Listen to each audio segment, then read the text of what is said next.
Hello, I'm FKX Toycat, and welcome back to another Minecraft update news video. So I have some pretty great Nether update news to share with you all, because last week in the snapshot/beta, we saw two brand new structures that were really exciting, the ruin portals, as well as the bastion remnants. And this week, because of high user feedback, we've actually got nerfs to both of those structures.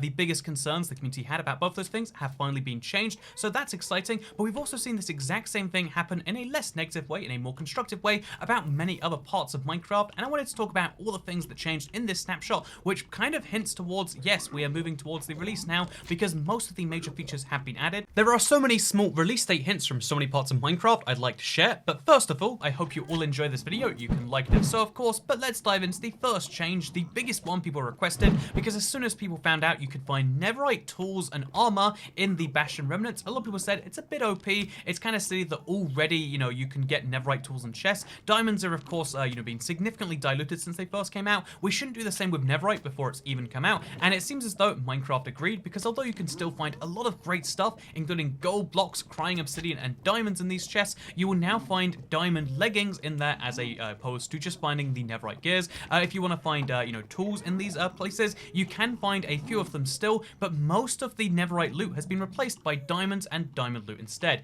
It's still enchanted diamond loot, so if you're in the Nether for the first time, it's still going to be amazing for that first time player. It's still very valuable for existing Minecraft players, because finding some diamond and finding all of this gold will be super handy after you've mined your netherite scraps by smelting down your ancient debris, because now you can combine those netherite scraps with the gold that you find from these places, making it a little bit easier, right? Like, I find that handy. Boom, get your netherite ingot, and then you can use the brand new blacksmith interface, which I really like, by the way. Looks super fresh, right? But you can combine that and you can get netherite gears still. It just still requires you to mine, and it still keeps netherite being, netherite in the same way it was. I like it personally. I think this is a great change to Minecraft, and it's just one of the two big nerfs they made this week. So the simple way to describe this nerf is just to say that ruin portals spawn less frequently than they did before. The slightly more complex way is to show the exact same world, first here in 20W16A, and to show you how, wait, what's this? Right next to this lava pit at spawn, there is a ruin portal just over here, less than 100 blocks away. Wow, that sure is convenient. If we go the other way from this same lava portal instead, you can see how, or lava pool I should say, you can see how just to the south there is not only a desert village,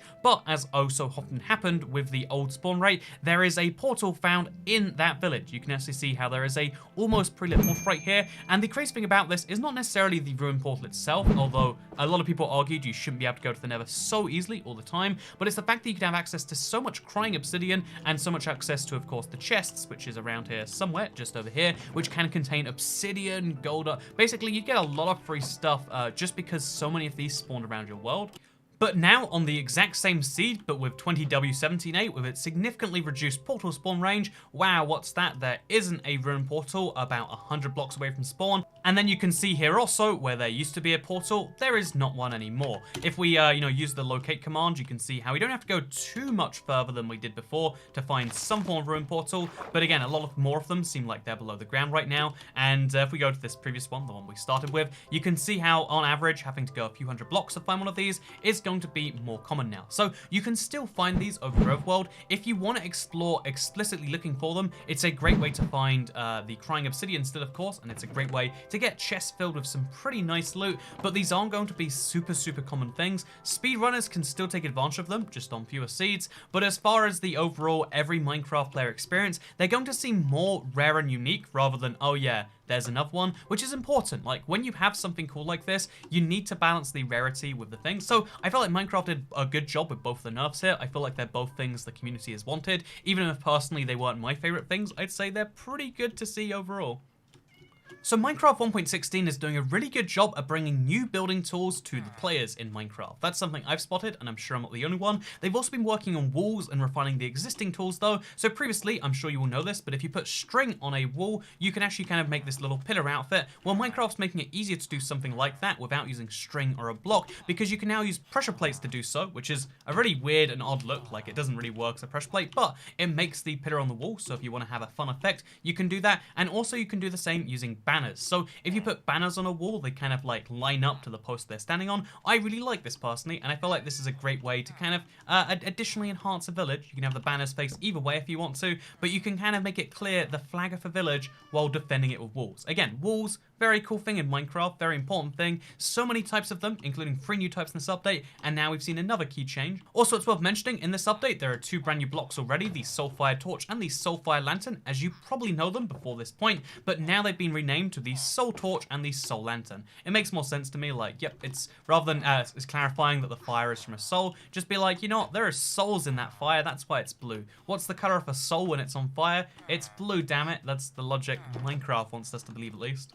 To go back to the whole making changes that are more useful for the community though, let's talk about something super interesting because they've added a mob render distance to Minecraft. So right now there's just a default option where mobs exist for a pretty decent distance, or actually it depends on your platform, but mobs exist for a certain distance and then eventually they start fading out. As you can see, all of those villagers like kind of appear in and out of our view depending on how far away I am from them. It's a very weird thing that most of the time you won't notice because most of the time you interact with mobs on a much closer base than this, but as you can see it's kind of weird and jarring that like, why are there no mobs in that village? Oh, it's just that I'm not close enough. So Minecraft's actually allowing you to change this for the first time in this update. You just have to go to the video settings and you can see entity distance can be set anywhere from 50% to 500%. So just to show you what 50% looks like, now even though I was at a distance where I could see the villagers before, now I shouldn't be able to see them anymore.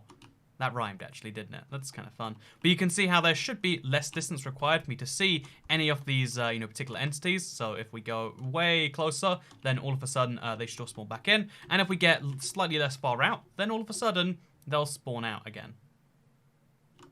I think it's actually glitched for villagers, so we'll just spawn in a bunch of pigs right here. Keep them on top of the house, just keep this one fair. And you can see how the pigs will disappear at this radius. Okay, this is actually quite high. But once we turn it down to 50%, we'll only be able to see them from over here. So here is the despawn point at 50%, whereas at 100%, you can see I can... Actually, you're not... It isn't much further, if at all. I've heard reports that it's bugged for anything above 100%, but even below 100%, it doesn't seem to work either. But the point of this is meant to be you're in control of when you can see mobs, and you might think, okay, so I'm going to turn this up to 500% by default, right? I want to see mobs wherever they are, from 5 times as far away as Minecraft cares about me seeing them. But actually, this is mostly meant for players to do the opposite. It's funny because this setting, even though you'd figure 500% makes the most sense, 50% is the one a lot of players are going to take advantage of because mobs being, rendered in is a real load for the CPU, because hey, if you've got a lot of mobs, having to be calculated, it can really cause slowdown, especially in Bedrock. I'm sure you've experienced this. So if you have too many mobs, it slows down your game. That's why Minecraft console used to have a mob cap. But now not being able to render them in means they can exist. You can still have a giant pig farm, but then when you get too far away from them, or far enough away that you don't care about them anymore, they can disappear and they can take a load off your CPU, so you can get the beautiful frames when you look at the sunset without having to have the pigs ruin it. Finally though, while we're talking about user-friendly changes, there is a parity change that has come from the Bedrock version. So now when you create a world, you can see how there's 4 menu buttons because there's this new game rule option where you can change all sorts of game rules before you load up your world. So obviously some players who only play with certain, things turned on, for instance, fire damage might want to be turned off because you don't like dealing with griefers or whatever particular, settings you have, you can now do this directly from the menu. Personally, when I'm recording for videos, I really hate having in-game time on, besides watching the sunset of all of you, of course, and I hate having the weather potentially turn on, so I do these things before I load up a world. This is super handy, and it's a parity feature between Bedrock and Java. Some people say that I'm going to still use commands, and that's fine, you still can, but the idea that you can, again, this is so much faster to just be able to change around all of these on the fly. No phantoms, no mobs, no pillager patrols, but wandering traders, yeah, I love those guys. You can do a lot of granular stuff really quickly, faster than you can do with commands right here, just because it's a lot of clicks before you even create your new world with new settings, which I think is really beautiful there. Okay, last thing before we talk about the when of 1.16, because I do want to mention some fixed bugs, including one of the earlier fixed bugs we've seen in a while, but it's a bug that's so old that I'm sure most of you didn't even assume it was a Minecraft bug, because hey, did you know that when you, get fuel from furnace, you obviously get some experience based on what the stuff you smelted was. Smelting is one of the ways you've been able to get experience forever, except it doesn't count when you break the furnace. That has changed with the 20W17A snapshot, because as you can see, when you break the furnace, you also get the experience that was stored within it. This is super strange to me, in my opinion, because it means that, yeah, there is now no reason to actually manually get the stuff if you don't want to. If you want to break the furnace, you don't need to take out the stuff first. You can just break it and you get the XP as well. Not huge for speedrunning, not huge for many different things, but it is really cool from the perspective of if you're breaking your furnace and want to go, you're going to get some nice stuff from it. Also, another bug that's just so old you probably don't even know it's a bug is that when you're flying down and you hit a ladder, previously it would stop you flying down, but now it only stops you flying down while you're attached to it. It's such a fun fun bug to see fixed because it's like, oh, I thought that was just a really bad game design. Nope, it was a bug, and they finally fixed it years later. We're talking about, for MC5410, by the way, we're talking about a bug which was first reported in 1.4.5 or the 27th of December 2012 that's finally been fixed in the middle of 2020, which is huge, of course. But speaking of 2020, we can't go any further without talking about, hey, did you know Bedrock had a beta? Okay, it just fixed bugs, we don't need to talk about it. So instead, we can talk about the much bigger thing I'm sure you care about more, which is the 1.16 release date.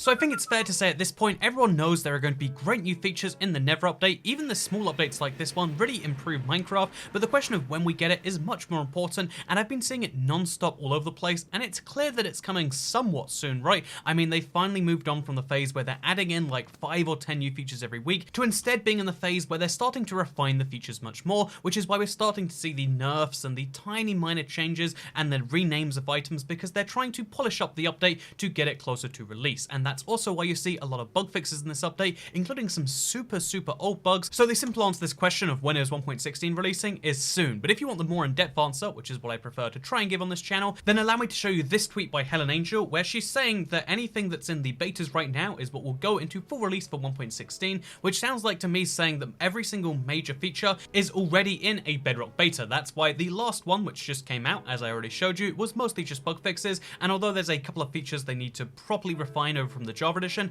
it does seem as though mostly they're working on the bug fixing phase. So we got a bit of confirmation from the community manager, but in case you need even more proof, a lot of Minecraft staff, including Aubrey Norris herself, have been putting out this particular Minecraft Nether update survey. They've been trying to ask people's opinion on the Nether updates so far, which again, to me, it feels like a weird thing to be gathering people's feedback on every individual feature where they do kind of rank them. It'd be weird to be doing that if they hadn't got all the features in there. Again, it really feels like they're really close to the end now. They're working out how to market the main thing. They're working out which features are going to be the most hype things to put in trailers, etc, etc. I feel like we're really close to the official release date. Also bear in mind that Minecraft tries to release 2 updates a year. Jeb said in the PC Gamer interview a couple of years ago that his target was 2 updates a year, and so it makes sense that, like, okay, last year was the first year, they probably got that on target. The big update in the start of the year, Village and Pillage, then the small update in the second half of the year, the Buzzy Bees update, which was much smaller. But yeah, the fact that this is going to be the big update for 2020, of course, and likely therefore has to come out in the first 6 months like they've been trying to do with the last few years. So when exactly is 1.16 coming out? Somewhere between now and the end of June 2020 is what they intend, is what they have written down somewhere.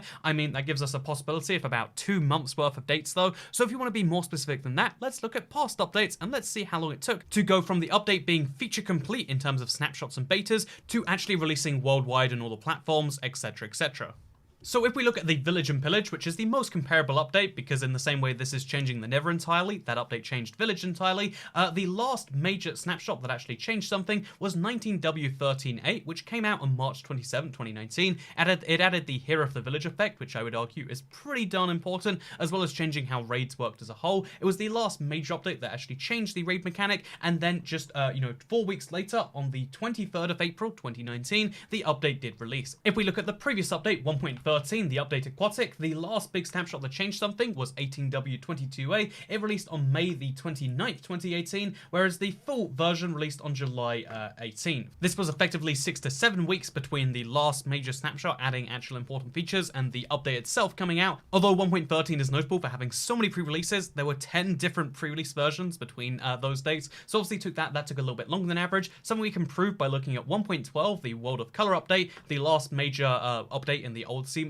of Minecraft things. The World of Color update released on June 7, 2017, whereas the last major snapshot added new things was on May the 3rd. In other words, 4.5 weeks before. So what I would say, looking at all of that data, if we assume the Nether update's a really big update and there's going to be a lot of pre-releases, we might be waiting another 6 or 7 weeks. We might be waiting till the very end of May, or even the start of June, of course. And if you want to assume super optimistically that now is when they're starting all those processes and it's going to go super fast, then the soonest we'd like to see this is probably the the middle of May, but again, that's kind of optimistically speaking. We're talking about a huge update with a lot of unforeseen bugs that are going to be coming up between now and then. So the actual answer to when is this update coming out is, one, if you want to take the developer's word for it, is just sometime before the end of 2020. This is a 2020 update. When in 2020 is something we haven't been told for sure, so that's the official word. The kind of less official word, the feeling, is before the end of June 2020 because it's the first half of that update, but obviously there's nothing stopping them from going past that day. And if you want to look at history as an indicator, the time between where we are now in this update and the time between the release is about 4 to 7 weeks, and that is where the answer to this one lies.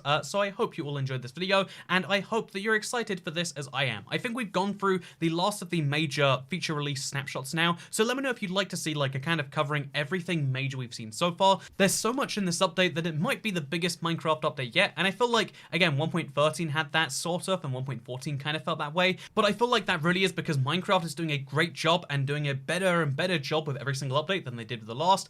Maybe we'll look unfondly back at the Nether update in a few years, but for now, I'm very excited. I hope after today's video, you're all very excited, and I hope you all enjoyed seeing me make my big old frozen ghast right here in the background gameplay, because, yeah, tonight I'm going to be finishing the kind of icy Nether, because I want to get this project done before the Nether update. I've got a big idea for the Nether update. I want to destroy a whole piglin bastion. It's a dumb idea, but that's the whole cool thing about Minecraft updates. You know what? You don't need any of them, but I'm still very excited about them regardless, and hopefully all of you are too. If you want to see more update videos, both for this update and for updates regarding what features are inside them and when they're coming out, you can subscribe with notifications turned on to see more of these videos daily on your homepage. Thank you for watching, because I'll see you all next time. Goodbye.